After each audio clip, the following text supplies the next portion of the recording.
Muy buenas tardes, estamos en Boyacá Streaming y hoy con un invitado muy, pero muy especial que se tomó un tiempo prudencial de verdad para venir a visitar el departamento de Boyacá. Lo hizo en la capital, en la ciudad de Tunja, y a quien, por supuesto, los estudiantes, los jóvenes y demás aprecian bastante. Candidato presidencial, el hombre de la Colombia humana. Hoy aquí, en Boyacá Streaming, doctor Gustavo Petro, un placer. Bienvenido. ¿Cómo es la cosa? John H. John H, sí, John H, así sencillito. John H. ¿Cómo está, doctor Petro? Bien, bien, aquí ya de un largo recorrido caminando barrios, el Carmen, El Dorado, Bello Horizonte, Santa Lucía, bueno, barrios que tienen familias que viven allí con muchas carencias, desplazamiento, víctimas, juventudes sin posibilidad de estudiar, inseguridades, etcétera, que me gusta porque caminar, digamos, alrededor de este tipo de, que es donde no van los candidatos, sino a comprar votos, porque ese contacto con la problemática real de la gente más necesitada del país es lo que podría generar no solamente un buen programa, sino un buen gobierno, un gobierno en función de los intereses de las mayorías, de los intereses de las personas que más necesitan. Un gobierno popular. Desde los tiempos de Jorge Eliezer Gaitán hasta hoy no se había acercado un candidato del pueblo a la presidencia de la República. O los habían matado, como mataron a Gaitán, o no lograban tener la fuerza suficiente. Hoy las encuestas nos dan ese papel. Es un papel histórico. Le fue muy bien en la costa atlántica y bueno, ya vamos a ir con el efecto Boyacá en materia electoral porque es bien interesante, pero doctor Petro, yo creo que es importante comenzar con una pregunta que hoy todo el país le hace y es, ¿qué lectura le hace usted a esa alianza del día de ayer entre Humberto de la Calle y la doctora Clara López? Y bueno, adicionalmente, pues ya el doctor de la Calle puso su carta a la vicepresidencia sobre la mesa. ¿Usted primero, cuándo no? la...? Nadie todavía. Porque además está por definirse. Yo entro a una consulta en marzo. El 11 de marzo las personas que vayan a votar no solamente van a encontrar los tarjetones de Congreso, el día de elecciones del Congreso. Nosotros allí en esos tarjetones tenemos la lista de la esencia, decente se llama. Decentes, no vote por corruptos, vote por decentes. Es la línea nuestra hacia el Congreso de Colombia. Es una lista al Senado, en Boyacá lo encontrarán con esa palabra, decentes, que ojalá se volviera la lista mayoritaria de Boyacá. Y en la Cámara está aquí Rafaela, en la lista de, número 104 de la lista de la Unión Patriótica, UP. Pero al mismo tiempo que están los tarjetones, la persona puede solicitar el tarjetón de la consulta. Hay dos consultas. Una es el tarjetón gris de los guerreristas y otro es el tarjetón de la paz con justicia social. Ahí estoy yo. Si me tachan y soy mayoría, me convierto en candidato presidencial. Una vez allí ya hablaremos de fórmulas vicepresidenciales, mientras tanto es un tonto Pero no ha rondado nadie por su cabeza, igual esa pregunta siempre está latente, hay ¿no? Hay varias candidaturas, pero yo espero, primero, como dice el dicho Primero popular, lo primero. Primero lo primero, no se puede ensillar el caballo antes de tenerlo. Entonces, la consulta, en ese día 11 de marzo, ojo, voten por decentes, no por corruptos al Congreso y voten por Petro en la consulta de la paz y la justicia social. Y en la Cámara de Boyacá, que ya es el tarjetón propiamente regional, Rafaela, número 104. Rafaela, di. Y los invitamos a votar por la lista de la UP en Boyacá, Rafaela Riaño con el número 104. Muy bien, bueno, pero doctor Petro, me dejó entre el tintero esa lectura que le estaba pidiendo inicialmente de esa alianza, sí, de Clarita, muy cercana además, una mujer de 1000 batallas también hay que decirlo, ahora pues con el doctor Humberto de la Calle. Pues yo les deseo suerte. Yo no quise entrar al Partido Liberal nunca, no porque, digamos, hay planteamientos en la historia del Partido Liberal que son válidos incluso hoy. Si usted mira el gobierno aquel de la Revolución en Marcha, 1936, planteó unos temas de reforma que yo creo que por no hacerlos el Partido Liberal mismo, terminamos en una violencia terrible desde entonces. Ahí comenzó, por eso mataron a Gaitán después y eso no ha parado hasta el día de hoy. Pero, digamos, yo creo más en la necesidad ya de superar los partidos tradicionales. Creo que el siglo XXI ya tiene unas necesidades, unos problemas que hay que afrontar. El país mismo, Colombia, tiene unos problemas que ya no lo resuelve ese viejo bipartidismo de hace 2 siglos, del Partido Liberal y el Partido Conservador. Esto hay que hacerlo con fuerzas nuevas, ciudadanas, con miradas nuevas, problemas que hay que asumir que antes los liberales y los conservadores tenían idea de que pudieran siquiera existir ese tipo de problemas, y ahora hay que asumirlos. Entonces este es un nuevo tiempo, este es un nuevo escenario, este es un nuevo siglo, esta es una nueva realidad y unos nuevos retos. El reto de que Colombia sea una sociedad pacífica, que nunca lo ha sido en 2 siglos, y en eso ha tenido muchísima responsabilidad los partidos tradicionales, hasta se mataron entre ellos. El reto de que sea una sociedad justa. Colombia es uno de los países más desiguales socialmente del mundo, y en su mundo rural es lo más desigual socialmente de todo el planeta Tierra. Y estamos metidos en una economía que no le va a generar a los colombianos y a las colombianas beneficios, que es la economía petrolera. Eso que llamamos la corrupción. Usted puede mirar al vecino también. No es más sino un estallido violento, digamos, de mafias queriendo robarse el dinero del petróleo. Y sacando petróleo no trabaja la gente, unos cuantos, unos miles, pero la inmensa mayoría de los colombianos no tienen nada que ver con la explotación del petróleo. Total. Entonces, lo que necesitamos es una economía productiva. Si estamos hablando de paz, necesitamos varias reformas sociales. Y esto es un poco lo que me separa de Humberto de la Calle y Clarita. ¿Qué me separa? No solamente que sea el Partido Liberal, digamos, ese es un tema que podría volverse de sectarismo político y a mí no me gusta, Claro. sino que han mirado la paz como un acuerdo con la guerrilla, ¿cierto? Que todos conocemos, un poco de páginas allí, hicieron votar a los colombianos sí o no, pero la paz no es eso.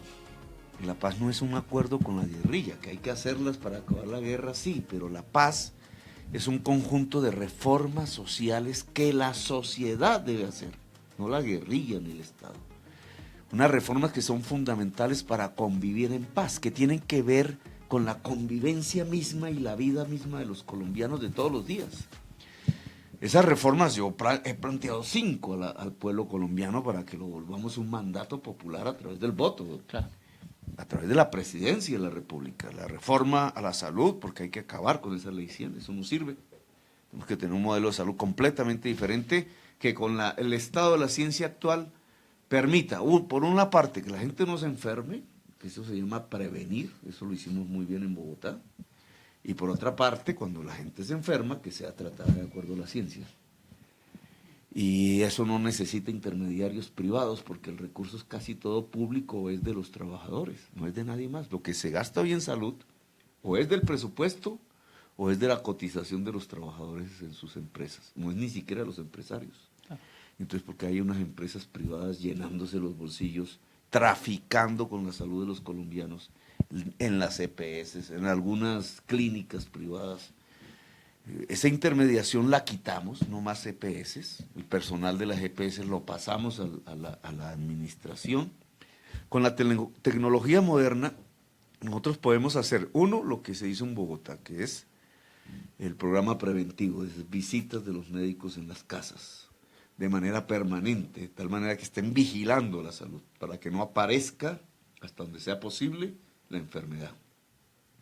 Y apareciendo la enfermedad, un sistema de citas que ya Internet permite hacer casi que automáticamente, no se necesita grandes compliques, a clínicas y hospitales privados y públicos en la misma región, lo que hay para que se dé la atención, pero el Estado debe, con su presupuesto, fortalecer la red pública hospitalaria.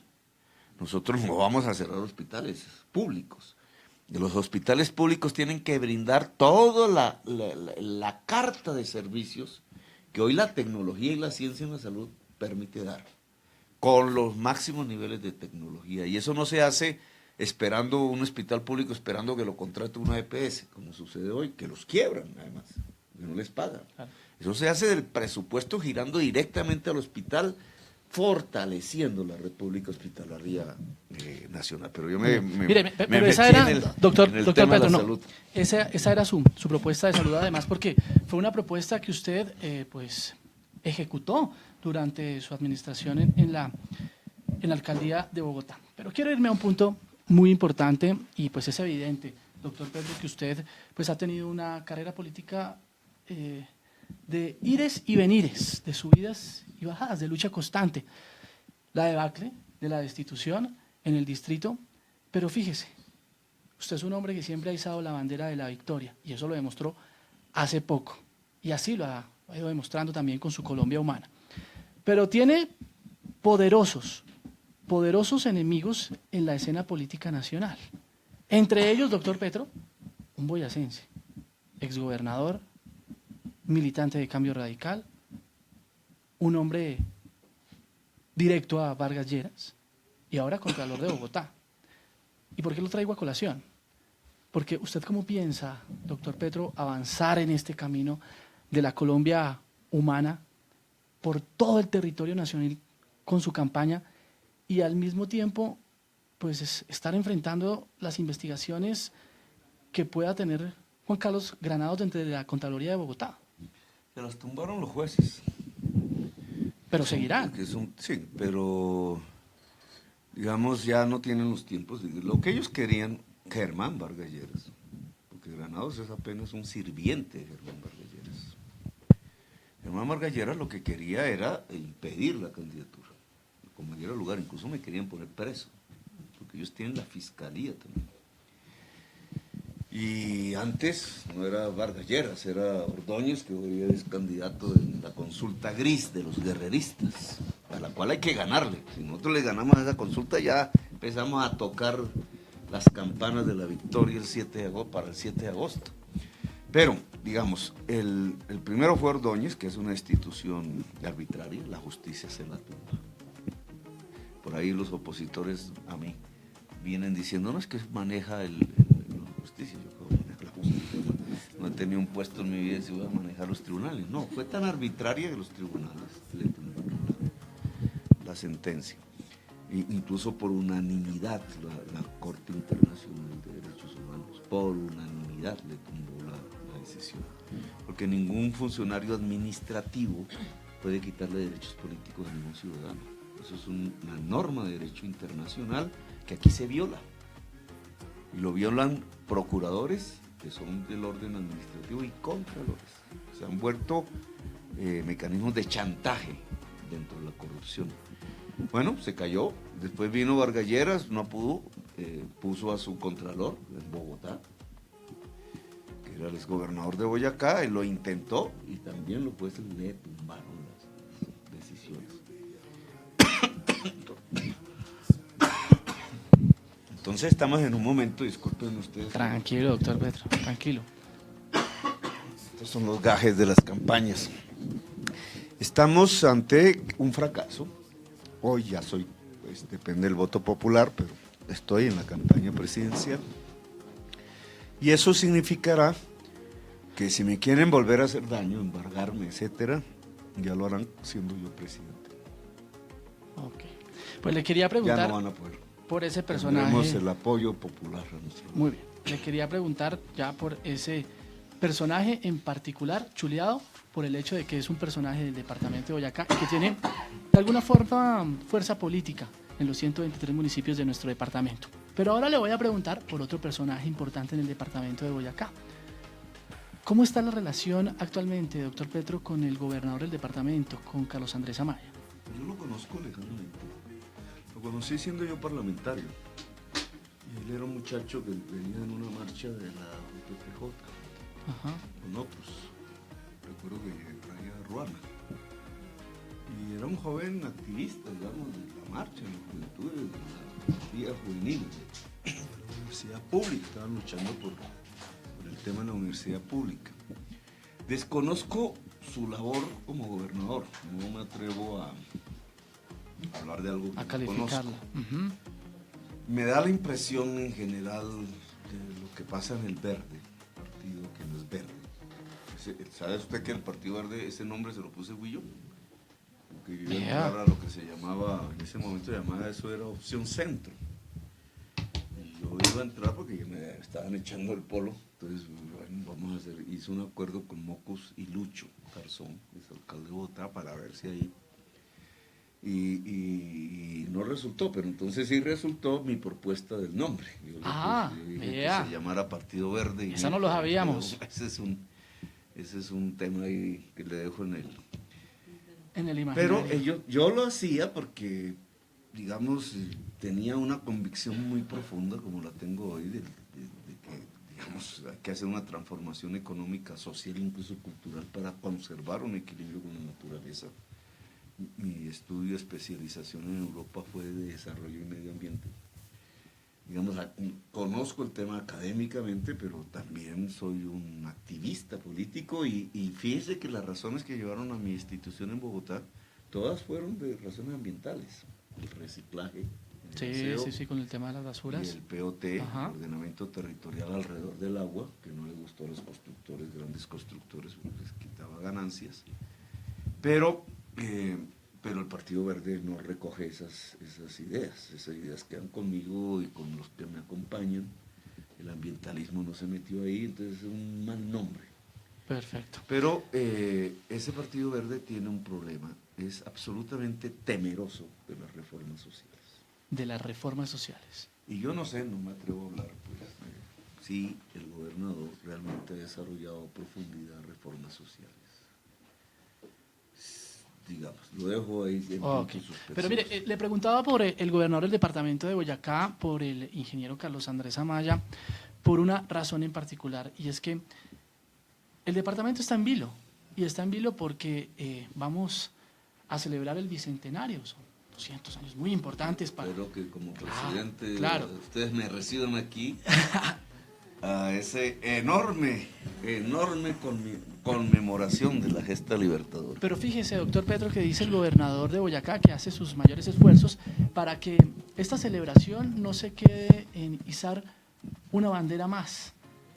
Esta es una celebración en la que el departamento necesita recursos, necesita desarrollo, necesita infraestructura vial y demás. Usted, bueno, de llegar a la presidencia de la República, ¿tendría la chequera abierta para apoyar al departamento de Boyacá? No, es más de lo mismo, es que yo fui alcalde. Claro. Estuve en las reuniones de gobernadores y estuve en las reuniones de alcaldes, en toda Colombia, mirando las problemáticas, tratando de ayudar. Sí, hay una tendencia que es a mostrar la mano, ¿cierto? A pedir. Sí, claro. A pedir al gobierno nacional. Por ahí ya comienzan los errores. Porque nuestro sistema tiene que ser muy diferente.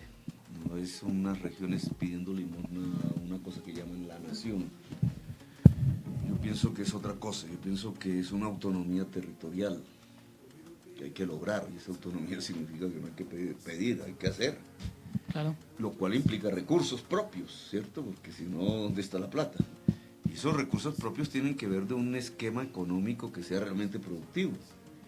¿Qué le pasa a la economía colombiana? Desde hace 30 años la economía colombiana gira alrededor del petróleo y el carbón, es áctico que Venezuela. Si el precio está alto, nos las damos de ricos. Y entonces empiezan todas estas grandes construcciones. Allí ve usted una en Tunja. Totalmente. ¿Cierto? Faraónica. Y eso usted lo ve en todas las ciudades.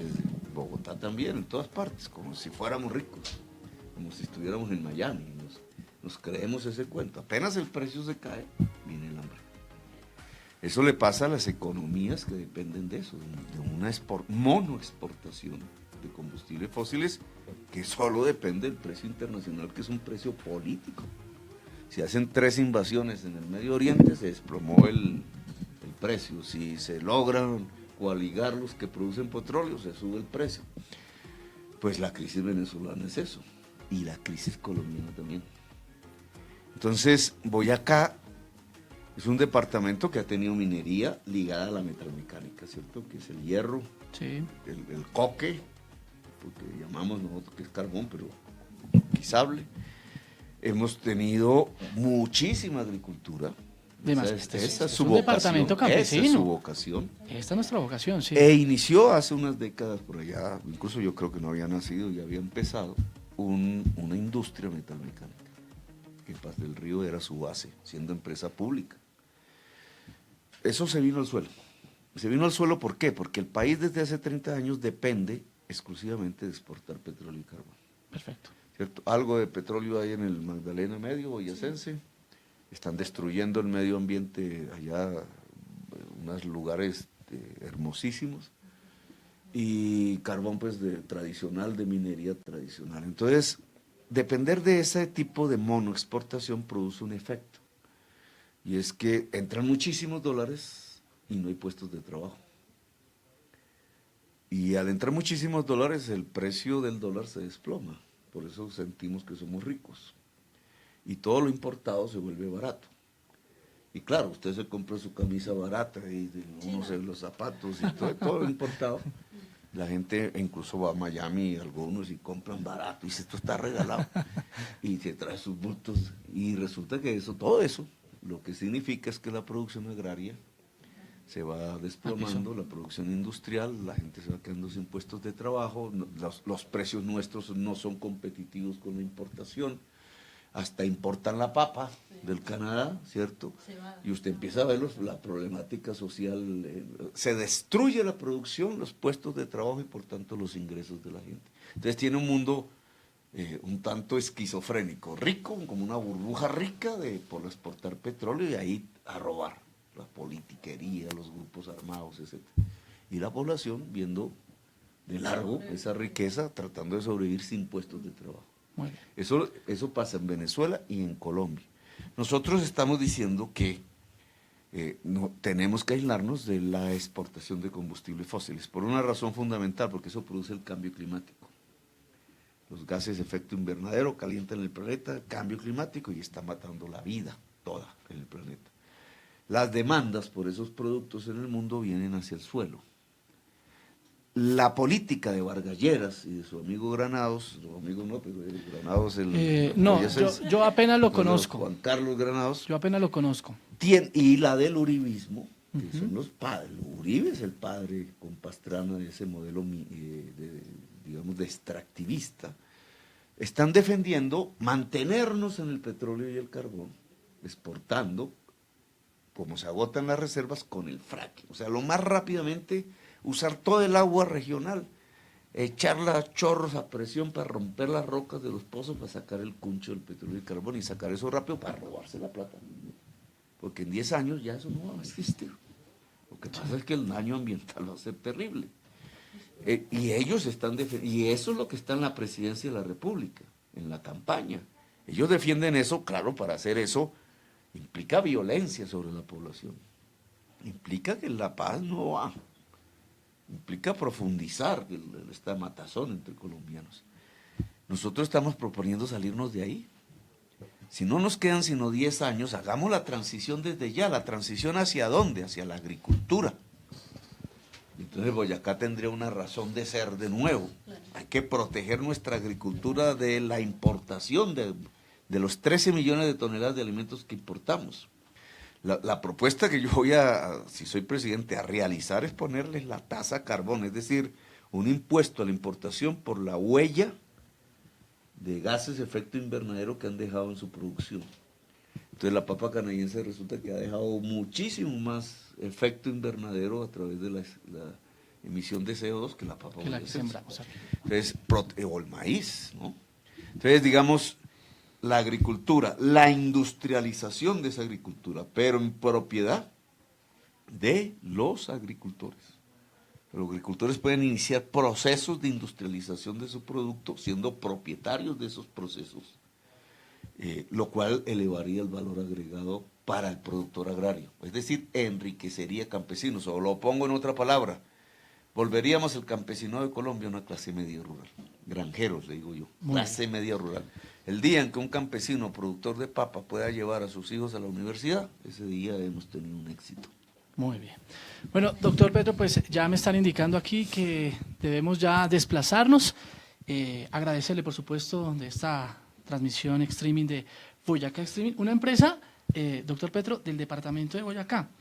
Y lo pongo rápidamente porque el 83% de los profesionales universitarios de nuestras universidades en el departamento, pues salen de su territorio, salen de Boyacá, lamentablemente a buscar otras posibilidades porque no las hay. Esperamos, por supuesto, que también en el marco de su propuesta. Pues si usted logra potenciar la agricultura de nuevo, industrializarla, fortalecer industria, y la metalmecánica para mí se vuelve una obsesión, incluso aprovechando la energía solar. Usted sabía que en Boyacá, de Tunja, mire el sol que está haciendo. Maravilloso. De Tunja hacia el llano, hacia todo el cordón industrial, es una de las zonas con mayor frecuencia solar, con más días de sol del mundo. Y que por tanto, aprovechar eso como energía solar limpia, barata, y ligarlo a un proceso de industrialización de industria metalmecánica en la zona, podría impulsar la metalmecánica que fue un orgullo de Boyacá, pero que ha sido destruido. Sí, ese es un objetivo de la Colombia. Pues bien. Y eso dará las oportunidades para una juventud profesional que ojalá sea más, cada vez más. Y que se quede acá, por supuesto, que se quede en el departamento de Boyacá. Doctor Gustavo Petro, muchísimas gracias por estar con nosotros en Boyacá Streaming, por supuesto. A nuestra invitada Rafaela, por favor, repitamos el número muy atenta para las elecciones del próximo 11 de marzo. Claro, gracias. Invitarlos a todos para que voten por la lista de la decencia, el 104, Rafaela Riaño, el tarjetón en la lista 9 de la UP, e invitarlos también para que pidamos el tarjetón de la vida y marquemos a Gustavo Petro como nuestro candidato presidencial. Ahí está, pues muy bien, doctor Gustavo Petro, muchísimas gracias. Bueno, gracias, por John estar acá. H. John H. Un abrazo, gracias por estar acá. Ustedes también, nos veremos en una próxima edición de Boyacá en Streaming. Estamos conectados permanentemente con ustedes. Esta es una empresa del departamento de Boyacá para Boyacá. Un abrazo.